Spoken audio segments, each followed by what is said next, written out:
Estuvimos hablando la semana pasada con el doctor Aurelio Chamorro acerca de la familia y esa escuela de amor que debe ser el hogar en el que está inmersa.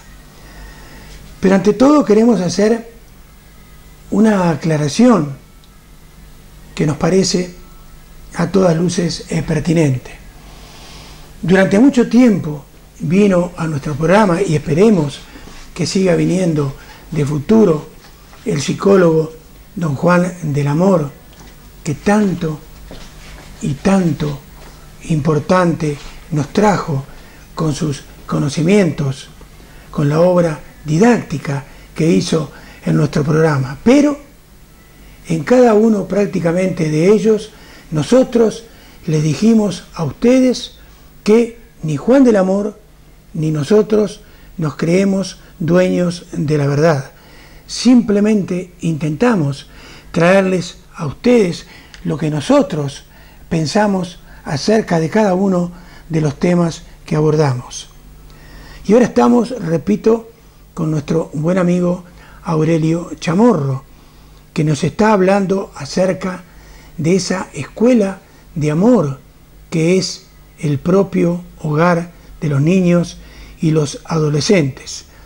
Pero él también nos dice que hay algo previo a esa escuela de amor que esos niños y adolescentes tienen dentro de su hogar. Es un nivel de justicia. Buenas noches, Aurelio. Buenas noches, Milton. ¿A qué te refieres cuando hablas de ese paso previo llamado nivel de justicia, antes entonces que escuela de amor? Pues fundamentalmente me refiero al conjunto de relaciones que se establecen entre los miembros de una familia y que efectivamente deben estar orientadas a que cada uno busque el bien de los demás. Pero desgraciadamente, con frecuencia, no se respeta este mínimo de la convivencia familiar, que es el respeto de los derechos y el cumplimiento de los deberes. Yo quería centrarme hoy un poco en estos mínimos, sin los cuales queda prácticamente desvirtuada la vida de familia. Y para hablar un poquito de esto, me parece que es conveniente hacer una especie de consideración previa. La familia fundada en un matrimonio, y el matrimonio no es un fruto de la cultura de los pueblos, sino que es una institución de origen divino. Con esto quiero decir que en la misma creación quiso Dios que efectivamente el hombre y la mujer llegaran a formar uno, de modo que también así reflejaran su condición de creados a imagen de Dios. Esa es una idea que creo que es importante, porque de este modo la familia como tal, es un ambiente que refleja, digamos, de algún modo la presencia de Dios entre los hombres. Bueno, el segundo aspecto que creo que es vital es que toda paternidad tiene como fundamento la paternidad de Dios.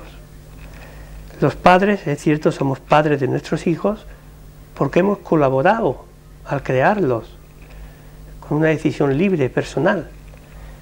Pero somos padres que compartimos la paternidad con Dios. Eso significa que son más hijos de Dios que nuestros y que tenemos que tratarlos como corresponde a quienes son. Este es un poquito, perdón, este es un poco el presupuesto esencial para poder luego entender cómo comportarnos en la familia, cuál es el fundamento de los derechos y de los deberes en el ambiente de familia. ¿Qué papel entonces? Porque si no hay respeto, por ejemplo, por parte de los padres hacia sus propios hijos, entonces, evidentemente, a la recíproca, y yo diría en más del 90% de los casos, tampoco existirá respeto por parte de los hijos. Hay un refrán muy conocido, donde fueres, haz lo que vieres. Entonces, esos niños que ven que no hay un respeto, no ya solo hacia ellos, sino del papá a la mamá, o de la mamá al papá, o hacia sus hermanos. Entonces, la pregunta clave, Aurelio, es ¿qué papel tiene entonces el respeto en la vida familiar? Pues tienes toda la razón en lo que has dicho. El respeto es un elemento primordial. Y probablemente tenemos que partir de definir un poco lo que es el respeto. El respeto parte de la consideración de la dignidad y del valor que tiene el otro. Si alguien es muy valioso para nosotros, lo tratamos con respeto.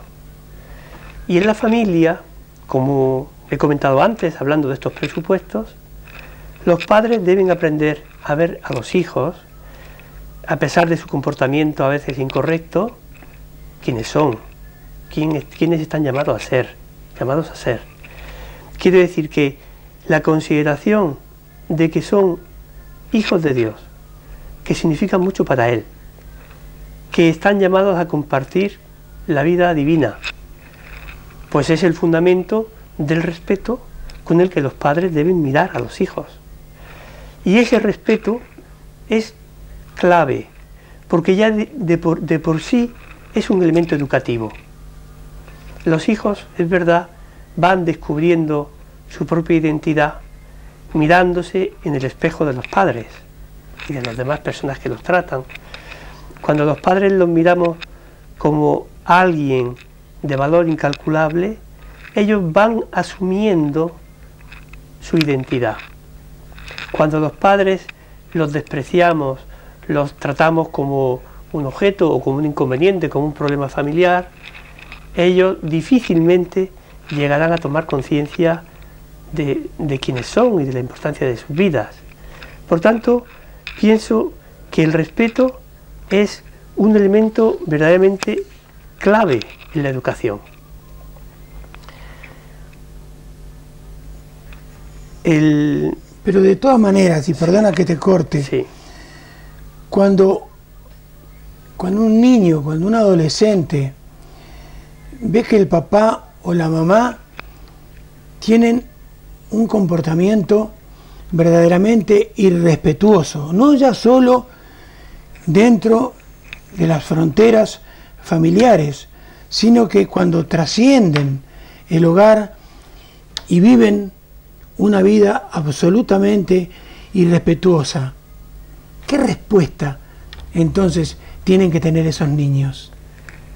Evidentemente, un niño que crece en un ambiente donde no hay respeto, pues no llega a educarse, más bien ahí se crea un ambiente parecido a mí me recuerda un poco a esa escena tremenda en la que los buitres pues caen sobre una presa y todos tratan de apropiarse de ella, cuando impera el egoísmo y no el espíritu de servicio, la consideración y la valoración del otro. Cuando impera el egoísmo, el clima en la familia se hace verdaderamente irrespirable. No se puede conseguir, digamos, la verdadera integridad, la educación de la voluntad, el autodominio, el espíritu de servicio. Y naturalmente la consecuencia es funesta. Es funesta para esa persona y es funesta para las sociedades en las que en un momento tendrá que actuar.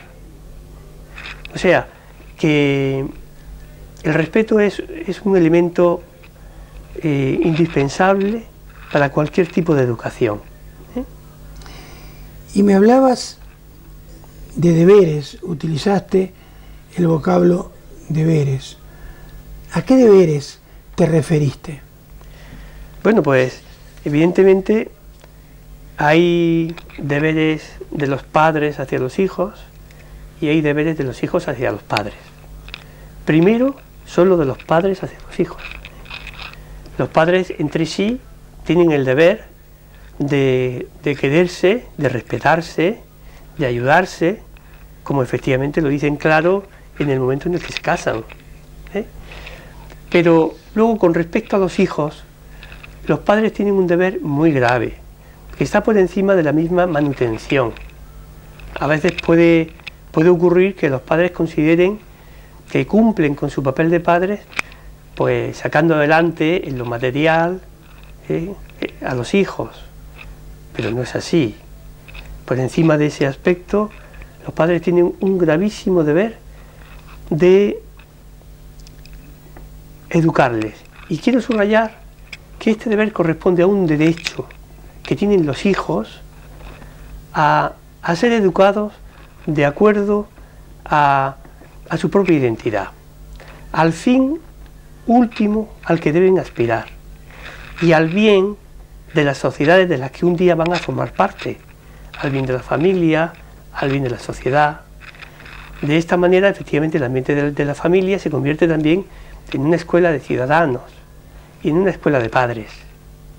Es decir, lo que se refiere a la educación para el amor no se hace cuando efectivamente ya los adolescentes se hacen novios, salen con alguien, sino que debe estar ya en el mismo ambiente familiar desde que son muy pequeños. Por eso, ese derecho de los hijos supone una grave obligación, una responsabilidad. Y cuando hablo de responsabilidad me estoy refiriendo a que necesariamente llegará un día en que se nos van a pedir cuentas de cómo lo hemos hecho. Somos responsables porque vamos a responder. Y tendremos que responder de cómo hemos ayudado a los hijos, primero, a descubrir su identidad, que en eso consiste básicamente la educación. Siempre lo hemos dicho, lo hemos repetido, situarlos en la realidad, lo cual significa descubrir su identidad, descubrir el sentido de su vida y, haciendo uso de su voluntad libre, asumirlo consciente y libremente. Este precisamente es el objeto principal, el núcleo de la educación. Pero si nosotros los padres desconocemos, pues, qué es lo que conviene a nuestros hijos, cuál es su identidad, qué debemos hacer por ello, entonces es cuando se crea el verdadero problema. Aurelio, cambiando un poco diametralmente lo que estamos hablando, algo que a mí siempre me ha preocupado. Aquellos padres que tienen un hijo, como en el caso nuestro, que es un estudiante, digamos, regular, un estudiante normal.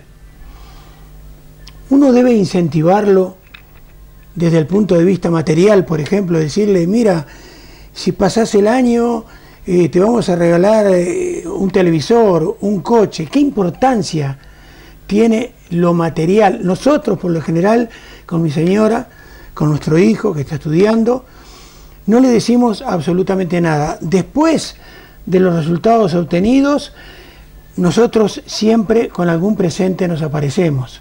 Sí. Pero por ser nuestro hijo, sí, no como un premio, no como aquel elefante de circo o caballo de circo al que le llevan el azúcar, el terrón de azúcar para premiarlo. ¿Qué importancia tiene entonces lo material en la educación de los hijos? Bueno, evidentemente es un defecto bastante común el ofrecer premios por el cumplimiento de un deber que es estricto. Es decir, el mejor premio es lo que un estudiante consigue estudiando, es su preparación. Y hay que saber administrar los incentivos, premiando el esfuerzo más que los resultados y evitando el riesgo, digamos, de que efectivamente consigamos un efecto perjudicial. Cuando a un niño, y hoy se da demasiado, se le están constantemente cubriendo de regalo, llega un momento en que pierde el valor de las cosas. El hogar, lógicamente, puesto que somos seres al mismo tiempo espirituales y corporales, pues tiene una carga educativa. Es decir, las cosas de algún modo en una casa tienen un efecto o positivo o negativo. Cuando en un hogar hay orden, cuando no hay un exceso de cosas superfluas, cuando los padres dan ejemplo de cuidar las cosas, las valoran, y al mismo tiempo de que haya un predominio de lo espiritual sobre lo material, de que no se entienda que el corazón debe ser saciado con cosas materiales, porque entonces nuestros hijos irán acumulando cosas que se pegan a su corazón y que le hacen difícil luego disponerse para servir, porque efectivamente tenemos un riesgo de dejarnos arrastrar por lo que nos atrae, por lo que nos apetece en un momento, y tenemos que dar ejemplo los padres y ayudar a que los hijos usen bien de las cosas, aprendan a compartir, aprendan a desprenderse y no se quejen demasiado cuando falta algo necesario. Y un tema clave, en mi concepto, por lo menos un tema clave importantísimo y gravísimo, diría yo, en estos momentos de la educación de nuestros adolescentes. ¿Por qué? Pero ¿por qué tanta falta de obediencia o desobediencia por parte de los hijos? Esto ciertamente es una enfermedad de nuestro tiempo, y una enfermedad grave, porque tiene mucho que ver con lo que hablamos antes del tema del respeto. Cuando los hijos no ven a los padres como alguien que está a su servicio, que busca incondicionalmente su bien, y contaminados un poco por la idea del ambiente, los ven como un verdadero obstáculo para su felicidad, para lo que ellos entienden por felicidad, entonces rompen con ellos. Y rompen sobre todo cuando los padres no les dan un ejemplo coherente. Cuando los padres no sabemos cumplir bien nuestros deberes, cuando los padres no se nos ve que somos los primeros en obedecer, porque los padres también debemos obedecer. Obedecemos a Dios y les obedecemos, nos ponemos al servicio de sus necesidades. Pero claro, si nosotros los tratamos como objetos de propiedad y los manipulamos o tratamos de imponerles nuestros puntos de vista caprichosamente, llegará un momento en que ellos se sienten moralmente justificados para no obedecer. Pero yo pienso que el problema principal es esta contaminación del ambiente que lleva a entender la libertad como una autonomía real, como si se rompieran realmente los lazos que le atan a toda autoridad. Y entonces, claro, una persona que actúa así solamente acepta ayuda de quien le propone cosas que a ellos les gustan. A mí me parece que esto es un tema clave. Si los padres no tenemos muy claro lo que realmente conviene a nuestros hijos, si confundimos su felicidad con el bienestar y prácticamente por no perderles les vamos satisfaciendo todas sus exigencias egoístas, pues aparentemente pues no tendremos grandes conflictos con ellos, pero estaremos haciéndoles un gran daño, un gran daño.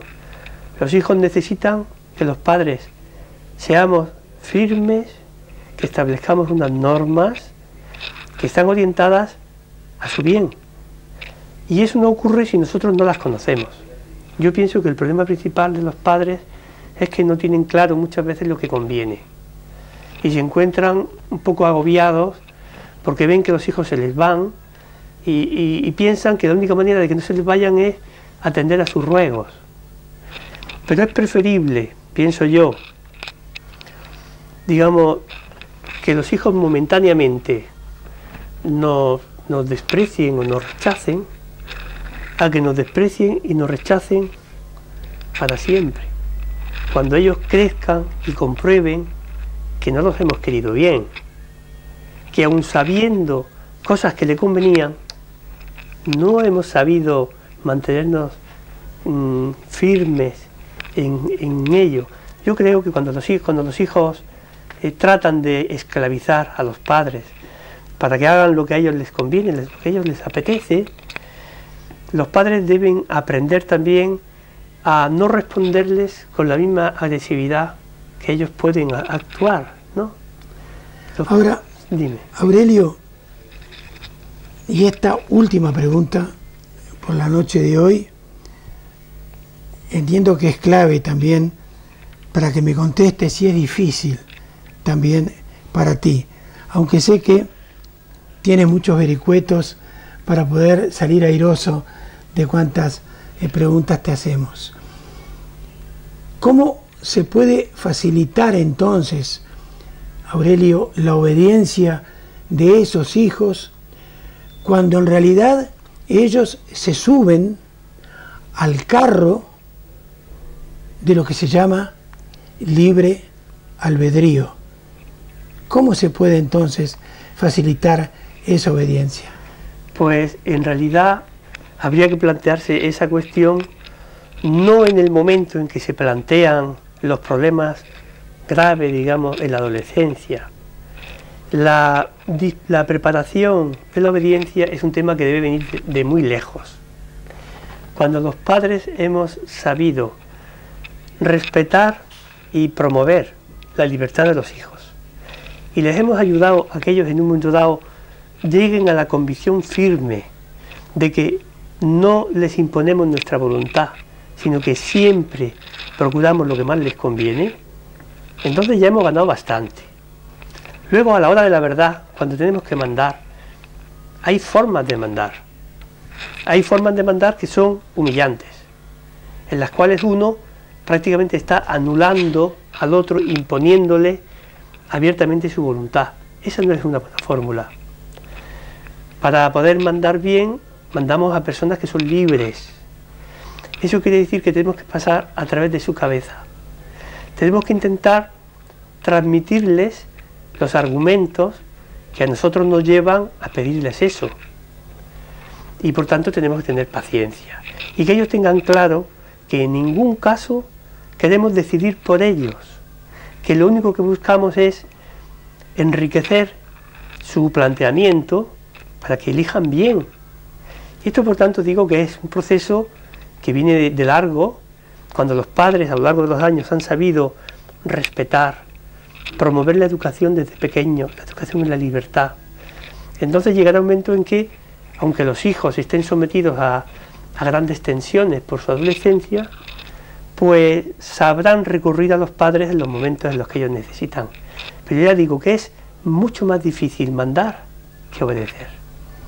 Muchísimas gracias. De nada. Una vez más, encantado por haber estado con nosotros. La semana que viene seguiremos conversando con él. Es muy difícil. El mundo es ancho y ajeno, y verdaderamente también es muy difícil que nosotros podamos aunar conocimientos, podamos aunar responsabilidades, en fin, muy, pero muy difícil el mundo en el que estamos viviendo. Nada más por este bloque de la noche de hoy. Después de unos sanos consejos, seguimos adelante.